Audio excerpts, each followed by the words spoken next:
Akwa maka ọnwụ mmadụ. Enyela ozu Lesa Jerome Okafe Ekwugha na be ya dị na Nneogidi village, Agulu Kansụl obodo Anaocha.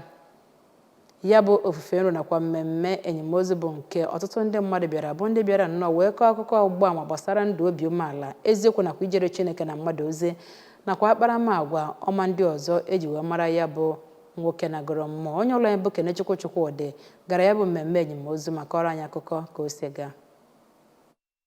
Jerome Ekwugha onye na-alụ mmụọ bụ onye gbara afọ 87 bụ nke ekwuru na ọ bụ onye nwe ezigbote amamihe ma bụkwazere onye dị uchu n'ife Chineke mgbe ọ dị ndụ, bụ nke kpatara onye bishọp lagoro mmụọ akpọrọ Maxwell Anikwenwa chiri ya echichi ndị Knight. N'okwuchukwu ya n'ụlọụka St. Stephen nke dị n'Agulu, Venerable Silas Ike onye bụ onye Archdeacon dọrọ ndị otu Kraịst aka na ntị ma gwakwazie ha ka ha jiri onyinye Chineke nyere ha ya nakwa ngọzi ọ tụkwasara ha n'isi wee fee ya mgbe niile. Ụfọdụ ụmụ nwoke ahụ lara mmụọ mụgasịrị bụ nke gụnyere nwa ya nwoke nke izizi bụ Mazi Alex Ekwugha nakwa otu nwa ya nwaanyị bụ Teresa Ekwugha ya nakwa nwa ya nwoke ọzọ bụ Mazi Ernest Ekwugha kọwapụtara n'otu n'otu mkpa nna ha baara ha oge ọ dị ndụ ya nakwa nkụzi niile ọ kụziri ha, ma kwukwezie na ọ bụ onye udo ma bụkwazịara onye ha ga-eghomi akparamagwa ya n'otu n'otu.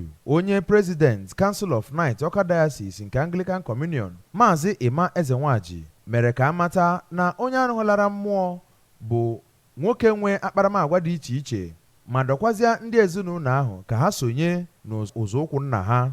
Ofu onye ọzọ na otu Knight ahụ bụ ọkammụta Chike Nwankwọ kwuru na ọ bụ onye akparamagwa ya ziri ezi ma bụkwazịarụ onye ndị na-etolite etolite ga-eghomi. Maazị Emmanuel Onyebuchi n'aka nke ya rụtụrụ aka na nwoke a bụ ezigbo nwoke ma bụkwazịarụ onye na-enye ya ndụmọdụ mgbe niile ọ bịara fụ ya. Maazị Ekwugha bụ onye hapụrụ nwunye ya nakwa ụmụ 9 ọ mụrụ wee laa mmụọ.